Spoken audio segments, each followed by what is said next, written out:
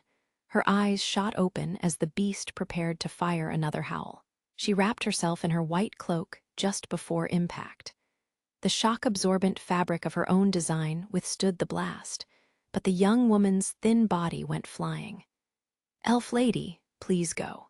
Buy us as much time as you can." Hestia's expression stiffened as Liu watched Isfi climb back to her feet.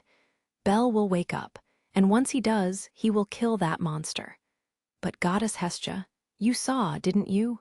Bel can do it. Bel can finish that thing." Liu was captivated by the absoluteness in Hestia's eyes. "Understood," she said with a curt nod. Regaining her composure, the side of the elf's face disappeared behind her hood as she raced back to the battlefield. "Open your eyes, Bel." With Liu gone, Hestia was alone with him. She held the boy's right hand and called out to him. Bel's eyes were hidden behind his white bangs, his mouth partially open. But he didn't move. "You can hear them, can't you? Everyone's fighting against that scary monster." Liu's and Isfi's shrill voices, the yells of other adventurers, the roars of the monsters, the Goliath's howls. The noises came at them from every angle. Hestia squeezed both of her hands around Bel's limp fingers. A tragic chorus of weapon clashes and courageous battle cries filled the air. "You can do it. You're the only one who can. You're the only one who can save them, Bel." Her beloved family member was badly injured, yet she urged him to battle as her eyes welled up with tears. Her voice became more and more desperate as she begged to see his ruby-red eyes open once again. She took in a deep breath and yelled from the bottom of her lungs with all the power she could muster. "Get up, Bel." Her voice reached him. The voice of the goddess whom he loved and respected more than anyone else reached Bel's consciousness in the deepest, darkest corner of his mind. He couldn't feel his body, and yet there was a powerful warmth surrounding a right hand that didn't exist. Bel could feel his teeth grinding in response to the goddess's repeated, tearful cries. They carved their way through the darkness, drawing him out. His soul ignited. Hestia's flame, one more time. His body came back into existence, twitching. He could see the light at the end of the darkness. All that was left was to stand, out of the darkness, to the other side of the light, to the place where the goddess's voice was calling him.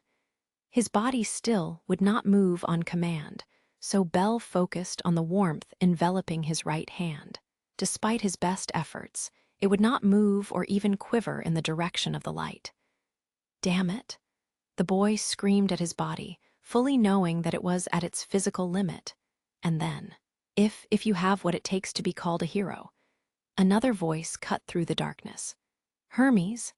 A twinge of surprise in the goddess's voice appeared along with the voice of another god. Bel knew that voice, those words, that echo. He remembered them. "It's not someone able to draw a sword, or someone willing to raise a shield, or someone who heals others. It was a voice he'd heard long ago, back when he was very young. Words that shaped who he would become. Words from a divine messenger, a voice from his past, his grandfather's. Only someone who's willing to risk it all can be called a hero. The voice of the god became his grandfather's. Protect your allies. Rescue the ladies. Put yourself on the line. A new light rose through the darkness, taking the form of his grandfather, the past. It's okay to break, to lose heart, to cry out in pain. The one to claim victory in the end always emerges from the defeated. He remembered. He remembered it all. He remembered the words that those smiling lips said next. Follow through on your dream, shout it out for everyone to hear. The one who does, yes, that's the one who does becomes a glorious hero. He awakened. Bel, Hestia could barely speak as the boy sat up on his own. The god standing over the boy's injured body, watching over him, was Hermes. The image of Bel's trembling body was reflected in the deity's orange gaze as the boy climbed to his feet. Rise, fight, go to a sword so as not to disgrace his memory. But most of all, to save the people who meant the most to him. To go to the limits, beyond the limits, to put everything on the line. Mr. Bell, Lily's small figure appeared behind them. She used every muscle in her tiny frame to take a large weapon out of her backpack and throw it in his direction. The large black sword carved arcs through the air as it whisked toward them. Bell's arms sprang to life as he snatched the weapon out of the air with one hand. Gripping the blade's thick hilt with both hands, he swung the blade forward as he set his feet into a powerful stance.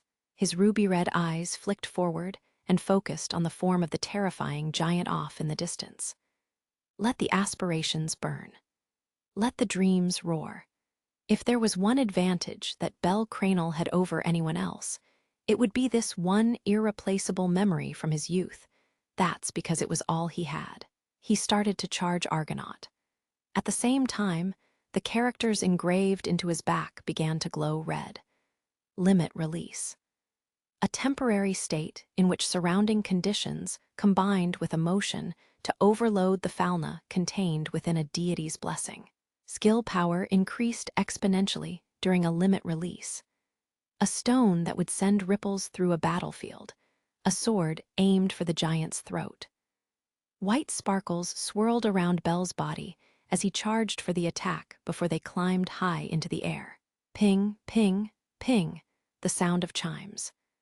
Gong, gong, they turned into the sound of church bells.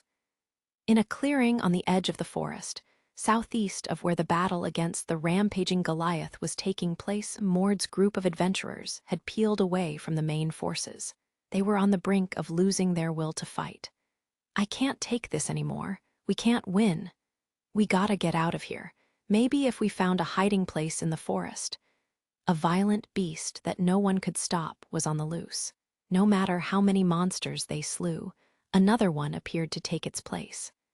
The situation was hopeless, just as dark as the false night that covered the floor. One person after another raised their voices in despair and threatened to leave on their own. No turning tail, you cowards. It was Mord who stopped them. The hell are you saying, Mord? We don't stand a chance against that monstrosity. What's the point in staying? We fight. Are you seriously considering running away when all those guys and ladies need our help? Mord yelled as loud as he could and pointed toward Liu and Asfi's desperate struggle to keep the Goliath contained. The others just looked at him, unable to understand why he was so passionate. So you're just going to bow out, not doing jack shit? How the fuck are you okay with that? Mord's passion had turned to anger, his eyes alight with a flame burning within him. He broke off eye contact with those closest to him and looked around. The adventurers strong enough to form a wall were badly injured. The magic users were holding their own arms in pain. The man unleashed a verbal torrent upon them as they looked back at him with stunned eyes. Hey, all you filthy elves, are y'all just talk? And you archaic dwarves there, those muscles just for show? Wave after wave of insults came out of his mouth. He waved his sword around, taking even more shots at their pride before the adventurers started to climb to their feet. All of the commotion caught the attention of the mad beetle, and it charged. Mord quickly dispatched it before continuing his tirade yet again. Then the sound of a bell echoed through the air. The unmistakable clang of church bells rang down from far above their heads. Time stood still for all of them. There wasn't a single adventurer whose eyes remained small as the grand echoes filled their ears and reached their hearts. The group looked to the south only to see a single adventurer, a boy holding an absolutely massive black sword and illuminated by swirling white lights. The boy's white hair reflected in their eyes. No words were necessary. His light cut through the darkness, lifting their spirits with hope. Let's goo-woo-woo-woo, all of you bastards. Cut them down. Cut THEMDOWNNNN. Every single adventurer charged forward at Mord's command. The Goliath had realized the threat